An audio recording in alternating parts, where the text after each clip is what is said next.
Welcome to part 3 of our tour of Rainforest Flora in Torrance, California with Paul Isley.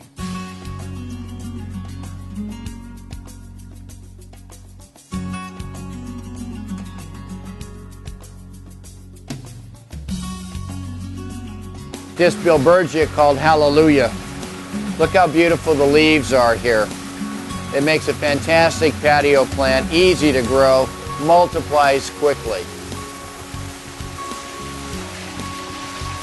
So now we're ready to go to the other side.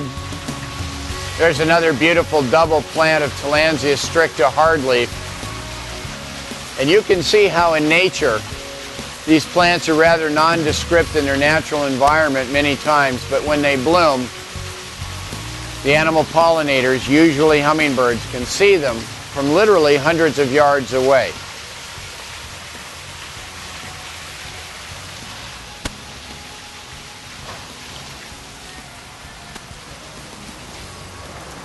All right, everybody, well, this is Hawthorne Boulevard. It's a major four-lane Caltrain street, 4 lanes in each direction. So there's a lot of noise, but it's easy to find us because we're right on this main boulevard here. This is another rockscape, and you can see how Tillandsias very easily can grow upside down. And this Hoya has crawled across the rocks. It's gotten into the leaves of the plant itself, and it's using the leaves to support it while it continues to grow. And here we have another and the last aspect of our waterfall. You can see the koi down here love to eat, just like animals everywhere. So they're here saying hello. And if I had a handful of fish food, I'd throw it to them and they'd just chomp it down. But above you can see the beautiful rockscape with the Tillandsias growing, the bromeliads growing. The giant white rock in the middle is a piece of quartz. It has a light inside of it, and when we're here at night, we turn the lights on and that light illuminates the inside of the quartz.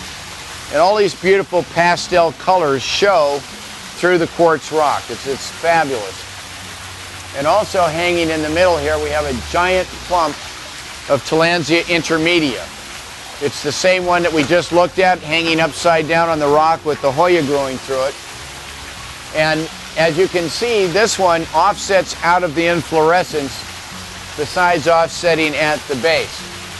So we'll get a beautiful rose-colored inflorescence pollinated by hummingbirds, and then it'll offset out the inflorescence over time. It grows taller and taller, but in the opposite direction. Instead of growing up, it grows down. This was grown by my friend Mark Dimmitt in Arizona. Spectacular clump.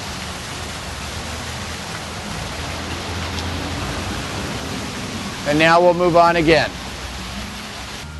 Tenuifolia Bonsall Beauty, Tenuifolia Amethyst, Emerald Forest, Vaginata, Green Goddess, many forms of Tenuifolia. Also with stricta, we have stricta hardleaf, stricta gray leaf, regular stricta, some hybrids. This one I named after my partner. It's called Tillandsia JR, Jerry Robinson. Tillandsia Berry is one of the more common species. Very inexpensive, beautiful bloom when it blooms. Offsets all year round. This Tillandsia Berry will grow into a clump faster than any other species. In fact, it serves as an anecdotal story. A number of years ago, a number of years ago, a gentleman came to the nursery who was 85 years old. He had a black plastic trash bag with 7 large balls of Tillandsia Berry. He had started those plants, those clumps, from one plant 40 years before. And since he was 85, he was passing them on to us. And those clumps are all here at the nursery. If I see one, I'll point it out to you. Paul, I see you have a lot of large clumps above your head. Staghorns, Tillandsias. How long have you been at this location currently? We've been here for 11 years, Barry. Before that, we were in Gardena for 21 years. Before that, we were in Mar Vista for a couple of years, and before that, we were in Palms for a couple of years. And before that, I was in Venice when I started the nursery 37 years ago. And I understand it's not easy to get a property for a nursery in Los Angeles. You've essentially worked a miracle. Well, and I have to give a lot of thanks to Southern California Edison. Yes, of course, land here is very expensive. And some 50 years ago, Southern California Edison got the idea to lease a lot of their properties to nurseries. They got the benefit of not having to take out the weeds. They had a tenant to watch the properties and maintain things. And in return, the nurseries got inexpensive rent so that they could grow and develop. And much of the horticultural industry, the landscaping and everything you see horticulture in Southern California is due to Southern California Edison. I mean, they deserve a lot of credit. Back to our tour, I see you have a specimen-sized Encephalitis ferox behind you. Tell us about why you love cycads. Cycads are one of the oldest plants on Earth. They're pre-flowers, I explained before. They have male plants and female plants that produce male cones and female cones. The female cones are wind pollinated. And they just have these incredible shapes. There aren't very many of them left on Earth. The most desirable ones a lot of times are in South Africa. They're all on Appendix 1 of CITES, which means it's very, very difficult to trade them, even if they're seed grown. But they're just stunningly beautiful plants that are easily recognizable. The most common one, the only really common one, is called a sago palm. The sago palm is not a palm, it's a cycad. It's called Cycas revoluta. It's native to Japan. And it freezes where it comes from in nature. So it's a very, very hardy species. And you know, folks, I got to apologize a little bit for the noise, but again, we're on Hawthorne Boulevard. What can I say? I can't stop the traffic. I wish I could.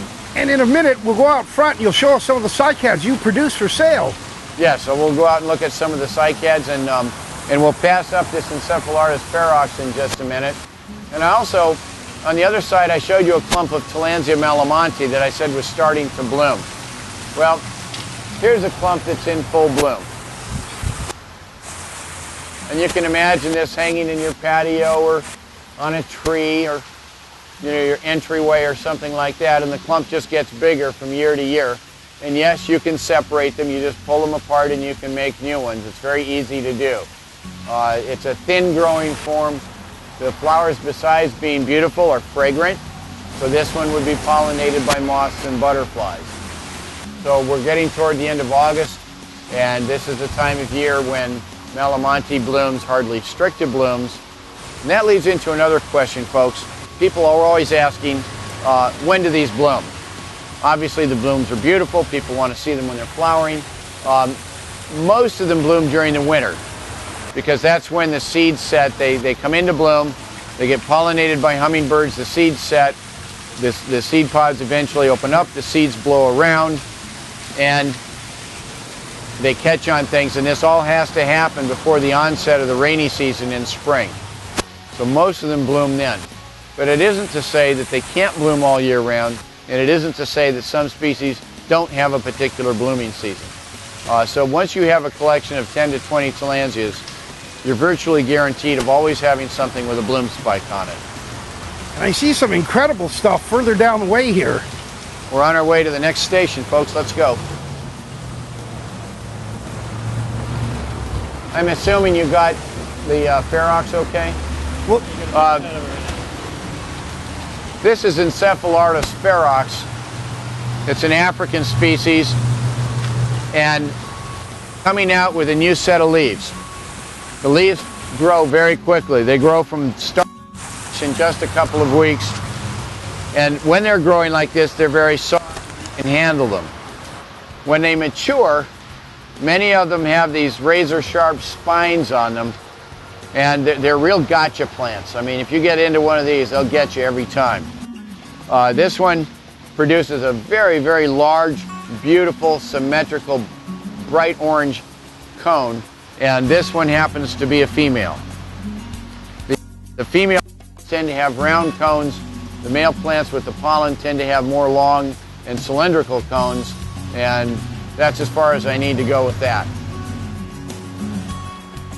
How's this for a Tillandsia? I'm not even sure what this one is. It's a hybrid, it's very large. I just found it sitting on one of the rocks, so I thought I'd pull it out to show to you. You know, one of the neat things about having the shop here like this is, especially now that we've been here for 11 years, there's so much in the way of plants that are just growing that we don't see every day. You can't see everything in one pass through. So when you walk through time after time, you run into plants that you didn't notice before, that you didn't see before, this being a perfect example. Probably will have bright purple flowers, very large, and will probably bloom for 3 or 4 months at least. All right, we'll keep moving. All right, the area that we're in now features some really beautiful large blooming vireges, another genus in the family. Nice thing about vireges, they don't have any spines on the leaves. The leaves are soft. They're perfect in patios or shaded areas or in the house. They do not do well in full sun. That soft green leaf gets burned easily in sunlight. But look how beautiful these inflorescences are, and look at the yellow flowers that are just starting to come out. And then behind these vireges, you can see there's another Alcantara imperialis, and beautiful Tillandsias that are growing on the rocks. They've been there for a few years now. There's a clump of Gemina flora that's in my book, and you can see it there with a couple of seed pods on it, and another clump of Tillandsia malamonti behind on the edge over there. And Paul, how old would you say that Alcantara is? How what? How old is that Alcantara? Oh, from seed, probably 7 or 8 years. And what about these rhezias? How long take you to grow those? Well, again, these are offset produced plants, and these offsets mature from 0 to 1 of these in a year. They grow very fast. We have a lot of the smaller Tillandsias growing on the rocks here. We found that there are some that love to grow on rocks. And Tillandsia izoides is one of them. That's this one right here. Tillandsia tricholepis is another one. But also I wanted to show you a number of the volunteers on this rock. This is like rock central for volunteers. A bunch of the Tillandsia seeds are here. This clump right here is a volunteer clump. This clump of Straminia, nobody planted it. It's growing on its own. How old would you say that one is? That's probably 6 years, 5 years, something like that. And then when you look over here, you can see a volunteer clump of Tillandsia growing on the wire. They just started on their own. And all around the rock here, all of these, and up the rock here, and over here, these are all volunteers. And so you come to here, and here are some seeds from a seed pod that opened. And you can see the fuzzy white cottony attachment that's on the seeds. And so in nature, these would blow around and they would catch on things and grow. But since we're here today in honor of the program, how about we'll just stick them on the rock here. They'll get watered, they'll germinate, and they'll start growing right on the rock.